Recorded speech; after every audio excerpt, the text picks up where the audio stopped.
नमस्कार साथियों, मैं डॉक्टर अमित रंजन एक बार फिर से आप सबका अपने YouTube चैनल बीपीएससी जोन में स्वागत करता हूं। आज हम लोग जिस विषय पर चर्चा करने वाले हैं वह है देवनागरी लिपि। और इस क्रम में हम लोग इसे 4 उपखंडों में विभाजित कर देखेंगे। सबसे पहले तो लिपि किसे कहते हैं, फिर देवनागरी लिपि के गुण, उसके दोष एवं उन दोषों के निराकरण हेतु किए गए विविध प्रयास।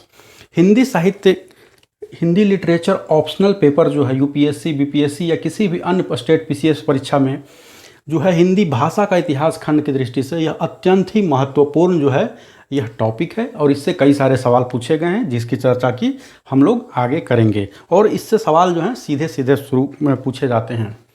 तो आइए शुरू करते हैं। देवनागरी लिपि, सबसे पहले तो हम लोग देखेंगे लिपि किसे कहते हैं। दो लाइन में, एक वाक्य में इसकी छोटी सी परिभाषा है।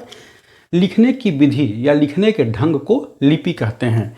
तो लिपि किसे कहते हैं? लिखने की विधि या लिखने के ढंग को लिपि कहते हैं।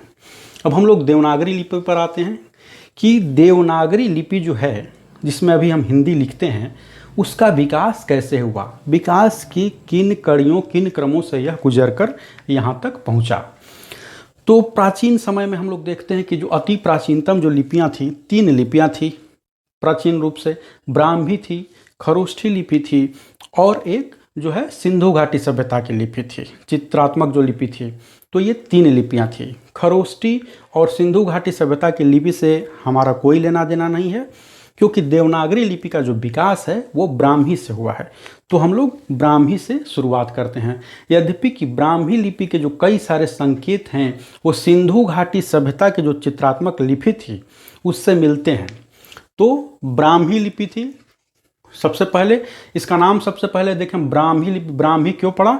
ऐसा माना जाता है कि ब्रह्मा अथवा वेद की रक्षा करने के लिए इनका निर्माण हुआ, इसलिए इनका नाम ब्राह्मी पड़ा। तो ब्राह्मी लिपि जो है इसको 3 भागों में बांटा गया विकास क्रम की दृष्टि से।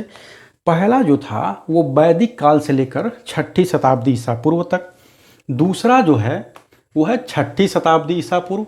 और तीसरा है गुप्त काल के दौरान की ब्राह्मी लिपि।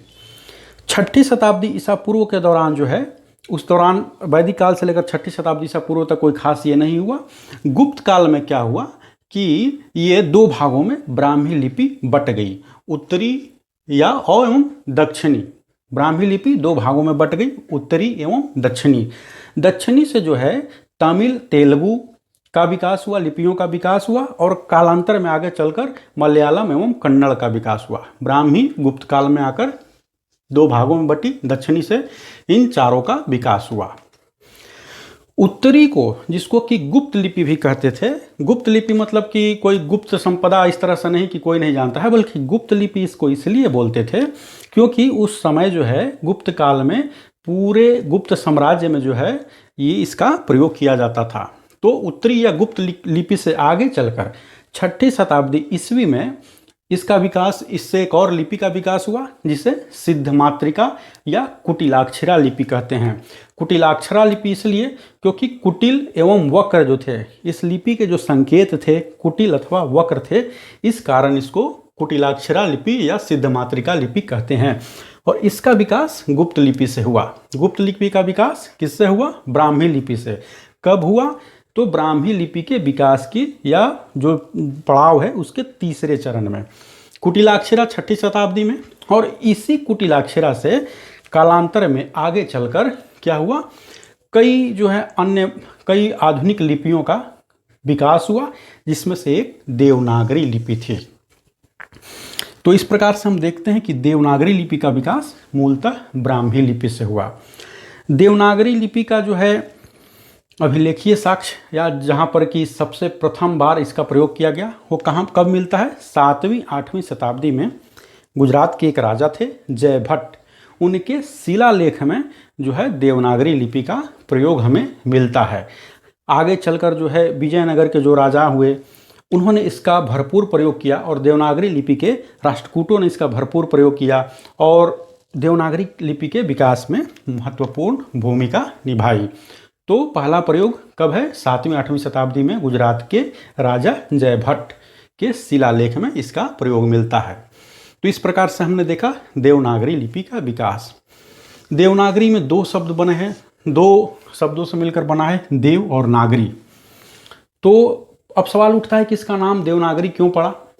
तो दो शब्द देखिए, देव और नागरी। ऐसा माना जाता है कि चंद्रगुप्त मौर्य को देव कहा जाता था और पाटलिपुत्रा को नगर कहा जाता था।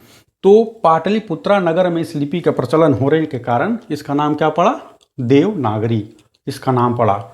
दूसरा, और भी कई सारे इंटरप्रिटेशन दिए जाते हैं, कई सारे व्याख्याएं इस नाम की दी जाती हैं कि देव भाषा संस्कृत में प्रयोग किया जाने के कारण इसका नाम देवनागरी पड़ा। खैर जो भी हो, तो हमने देखा कि इसका विकास कैसे हुआ। अब हम लोग आते हैं देवनागरी लिपि के गुण। इसके गुण क्या हैं? इसके कई सारे गुण हैं। देवनागरी लिपि के गुण जो हैं, इसमें एक वर्ण से एक ही ध्वनि उच्चारित होती है। देवनागरी लिपि की पहली विशेषता है कि इसके एक वर्ण से एक ही ध्वनि उच्चारित होती है एवं एक ध्वनि के लिए एक ही वर्ण है। एक ध्वनि के लिए एक वर्ण है और प्रत्येक वर्ण जो है उससे एक ही ध्वनि उच्चारित होती है, यानी कि एक जो कोई वर्ण है उससे एक से अधिक ध्वनियाँ उच्चारित नहीं होती हैं। इससे क्या होता है कि देवनागरी लिपि में लिखी जाने वाली भाषाओं में जो है कन्फ्यूजन की समस्याएं नहीं रहती है, इस स्पष्टता के कारण। एक वर्ण से एक ध्वनि और एक ध्वनि के लिए एक वर्ण। इसकी जो दूसरी विशेषता है, इसका प्रत्येक अक्षर जो है उच्चारित होता है। अंग्रेजी में हम लोगों ने सुना है साइलेंट वर्ड या साइलेंट लेटर का कॉन्सेप्ट। ये साइलेंट लेटर का कॉन्सेप्ट जो है देवनागरी लिपि में नहीं है। अंग्रेजी में कई तमाम सैकड़ों ऐसे शब्द होंगे, संभवतः हजारों होंगे, जिसमें प्रत्येक अक्षर का उच्चारण नहीं किया जाता है। जैसे सांगपो है, सांगपो में क्या है, टी साइलेंट होता है, सांगपो का टी साइलेंट होता है। ह्वांगहो होता है। साइकोलॉजी है, साइकोलॉजी का पी साइलेंट होता है। और भी ऐसे कई सारे शब्द हैं। लेफ्टिनेंट है, ल्यूटिनेंट उसको बोलते हैं, और उसमें स्पेलिंग जो होता है उसका प्रत्येक जो अक्षर है उच्चारित नहीं होता है। ह्वांगहो, जार है, जार की स्पेलिंग कुछ और होती है, उसका उच्चारण कुछ और होता है। तो यह समस्या जो है देवनागरी लिपि के साथ नहीं है, यानी इसका जो है प्रत्येक अक्षर उच्चारित होता है। इसमें साइलेंट लेटर का कॉन्सेप्ट नहीं है, देवनागरी लिपि की विशेषता।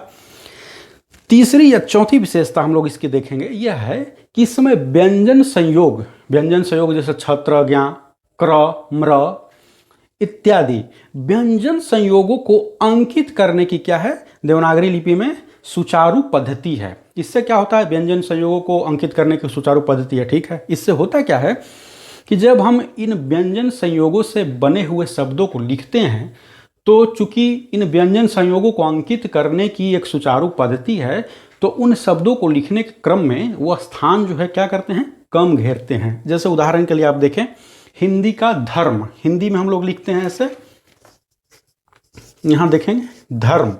यही अंग्रेजी में क्या लिखा जाता है, DHARMA, धर्मा। या क्षत्रिय, क्षत्रिय हम लोग लिखेंगे हिंदी में, व्यंजन संयोग छ के हमारे यहाँ क्या है, व्यंजन संयोग अंकित करने की सुचारू पद्धति होने के कारण देखिए इतना छोटा में हमने लिख दिया क्षत्रिय।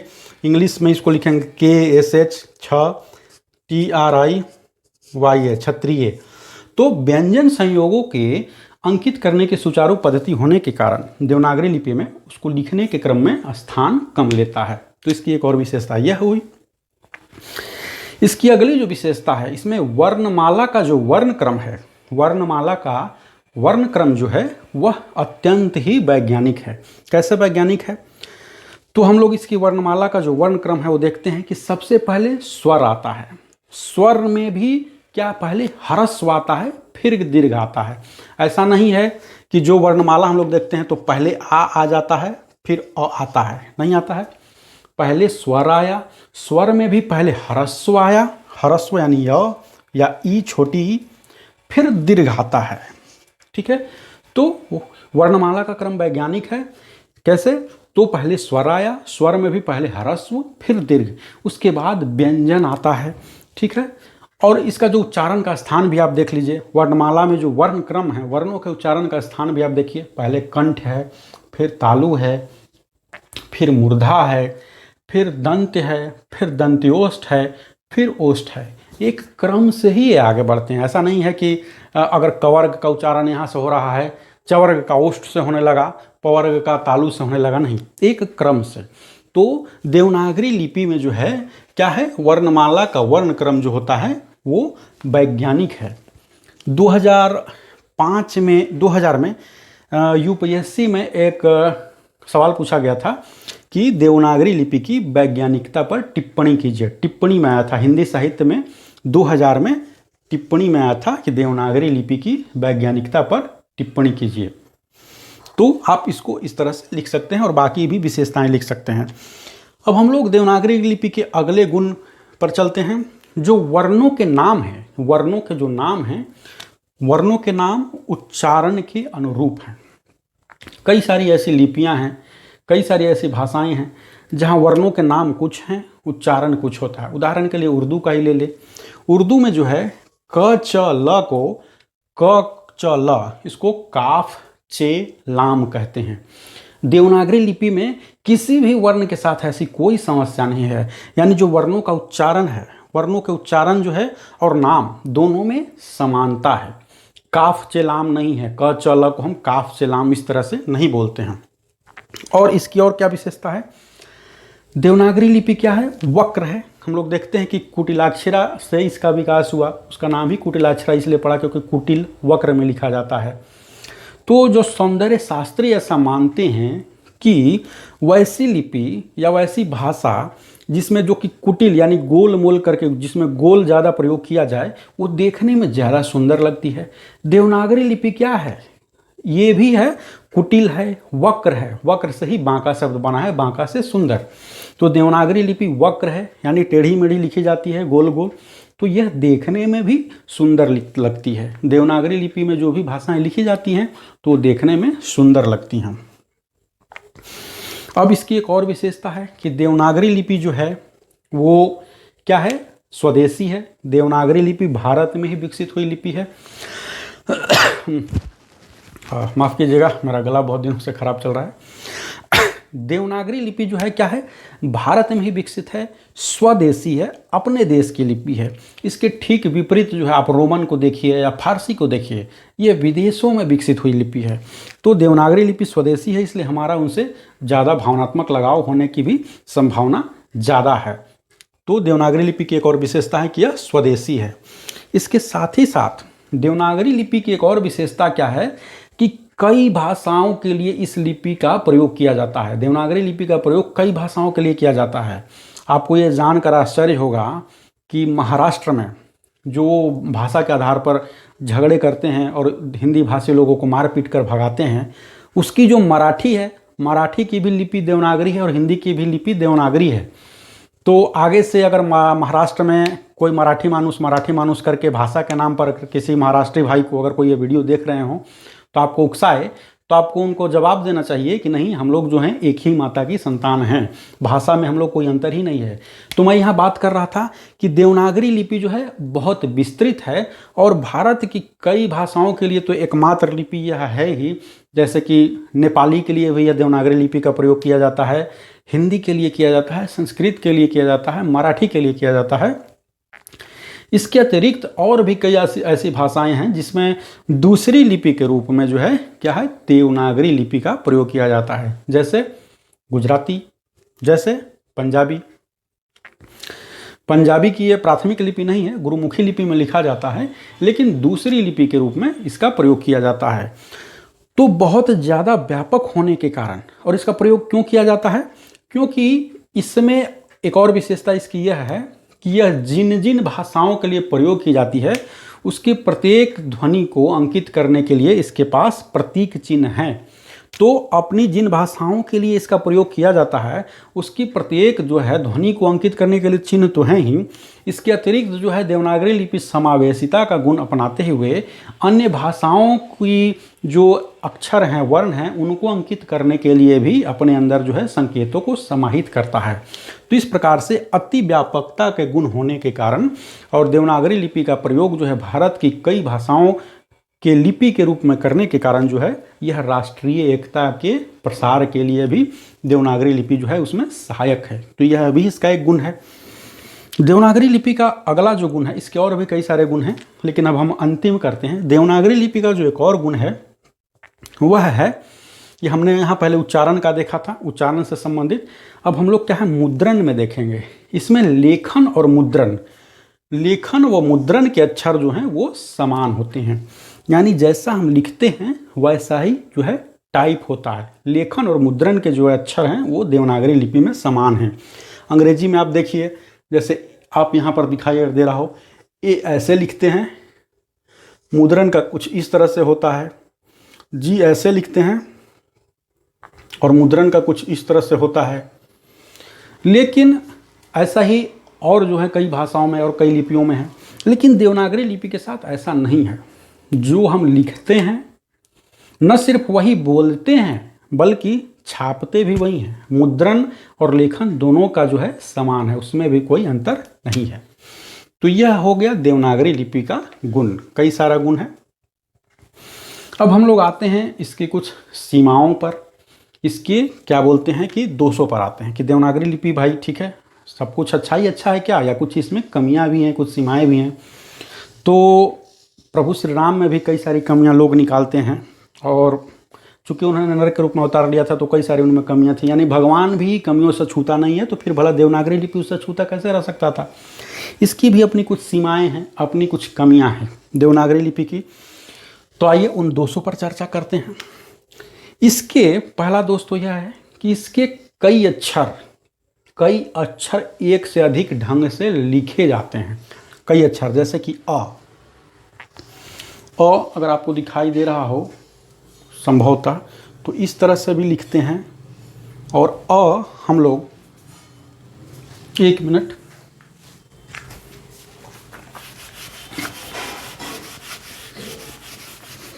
अ इस तरह से भी लिखते हैं और अ इस तरह से भी लिखते हैं। तो देवनागरी लिपि का पहला दोष है कई अक्षर एक से अधिक ढंग से लिखे जाते हैं। सिर्फ अ ही नहीं है, झ इस तरह से भी लिखते हैं, झ इस तरह से भी लिखते हैं,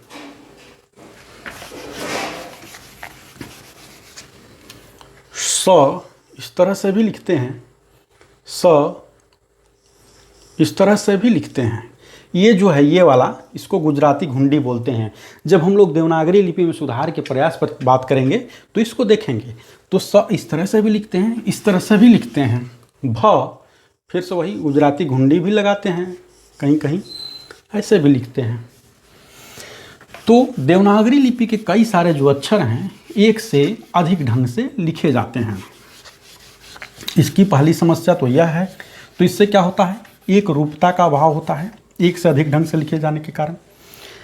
दूसरी इसकी समस्या है संयुक्त अक्षरों को लिखने की जो है एक से अधिक पद्धति है संयुक्त अक्षर को लिखने की। जैसे कत, भक्त का कत जो आता है उसको हम लोग उदाहरण के रूप में देखते हैं।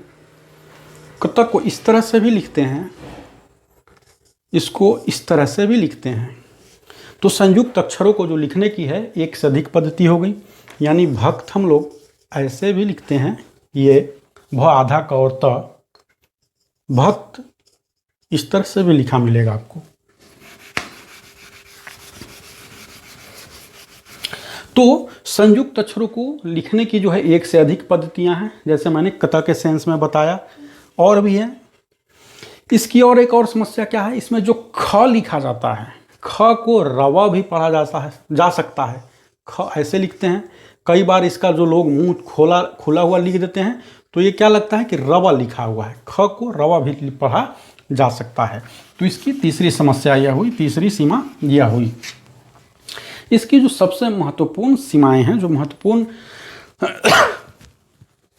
इसकी जो कमी है वह क्या है कि त्वरा लेखन, तेजी से लिखने की दृष्टि से देवनागरी लिपि उपयुक्त नहीं है। क्यों उपयुक्त नहीं है? तेजी से लिखने की दृष्टि से, तेजी से टाइपिंग की दृष्टि से, ठीक है। टंकन, मुद्रण एवं लेखन में अगर गति की आप बात करें तो उसके लिए देवनागरी लिपि अनुपयुक्त है, गति धीमी हो जाती है। तेजी से लिखने में ये बाधा ये होती है कि जो है इसमें नीचे, पीछे, आगे, ऊपर, नीचे, क्या है, हर तरफ जो है कलम को आपको उठाना पड़ता है। जैसे मैंने सिर्फ पीछे लिखा तो यहाँ आगे से भी ये उठाना है, 6 में ऊपर से लगाना है। तो ये जो लगाया जाता है आगे पीछे ऊपर नीचे, तो कलम कई बार आगे पीछे ऊपर नीचे उठाना पड़ता है। तो इससे क्या होता है कि त्वरा लेखन की दृष्टि से जो है देवनागरी लिपि अनुपयुक्त है, बहुत ज़्यादा उपयुक्त नहीं है अंग्रेजी में आप लिखने में। इसीलिए यूपीएससी में जो है हिंदी मीडियम, आज तक भले इस पर चर्चा नहीं हुई हो, लेकिन यूपीएससी में इंग्लिश मीडियम वालों को एक एज यह भी होता है, कई सारे एज के कारण वो मेहनती होते होंगे या इसलिए ज़्यादा सफल होते होंगे, वो अलग मुद्दा है।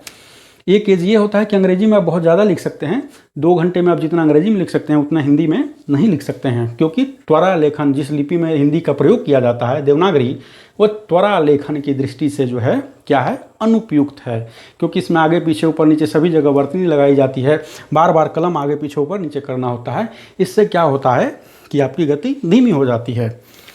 त्वरा लेखन के साथ साथ त्वरा मुद्रण की दृष्टि से भी, तेजी से छपाई की दृष्टि से भी या तेजी से टाइपिंग की दृष्टि से भी, जैसा कि मैंने कहा, देवनागरी लिपि अनुपयुक्त है। संयुक्त व्यंजन वगैरह को मिलाकर जो है इसमें क्या है, 403 टाइप रखना पड़ता है, फॉन्ट जो है बनाना पड़ता है वो 403 का बनाना पड़ता है। तो ये देवनागरी लिपि के कुछ दोष थे। तो हमने देखा लिपि किसे कहते हैं, देवनागरी लिपि का विकास कैसे हुआ, उसके गुण क्या थे, उसके दोष क्या थे। अब अगले वीडियो में हम लोग जो हैं अत्यंत विस्तार से इन दोषों के या देवनागरी लिपि में जो समय समय पर सुधार के जो विविध प्रस्ताव दिए गए थे, चूँकि यह काफ़ी लंबा टॉपिक है तो उसको हम लोग अगले वीडियो में देखेंगे। तो अगर मैं देवनागरी लिपि के विषय में आपसे अगर कुछ कॉन्सेप्ट क्लियर कर पाया हूँ तो आप इससे अपने मित्रों को दिखाइएगा और इस वीडियो को लाइक कीजिएगा। वीडियो को समाप्ति से पहले जो मैंने बताया था कि इससे संबंधित जो प्रश्न कई सारे, तो उस पर मैं हल्की सी चर्चा उन प्रश्नों की कर लेता हूं कि इससे जो प्रश्न हैं सीधे सीधे पूछे जाते हैं। जैसे 2000 में यूपीएससी में पूछा गया था, देवनागरी लिपि की वैज्ञानिकता पर टिप्पणी करें। ऊपर लिखा गया है, देखिए 2005 यूपीएससी में हिंदी साहित्य में क्या पूछा गया है, देवनागरी लिपि के गुण एवं दोषों का विवेचन करें। 2005 में पूछा गया है। 2004 में क्या पूछा गया है, देवनागरी लिपि के गुणों पर प्रकाश डालते हुए इसके सुधार के किए गए विविध प्रयासों की संक्षेप में चर्चा करें। और आगे एक सवाल पूछा गया है, मुझे उसका ईयर याद नहीं आ रहा है, एक वैज्ञानिक लिपि के रूप में देवनागरी का मूल्यांकन करें। यहाँ पर एक टिप्पणी था और एक इस तरह से अलग से सवाल पूछा गया है। तो कहने का मतलब है कि अत्यंत महत्वपूर्ण टॉपिक है, इससे सीधे सीधे सवाल आते हैं। और तो अगर आपको अंत में मैं यही कहूँगा कि अगर आपको यह वीडियो पसंद आया हो, अगर मैं आपके कुछ कंसेप्ट को क्लियर कर पाया हूँ, अगर सीधे सीधे जो सवाल आते हैं उनको लिखने में अगर मेरा यह वीडियो आपका सहयोगी सिद्ध होता है तो वीडियो को लाइक करें और इस वीडियो को शेयर करें, मेरे चैनल को सब्सक्राइब करें। जय हिंद, जय भारत, धन्यवाद।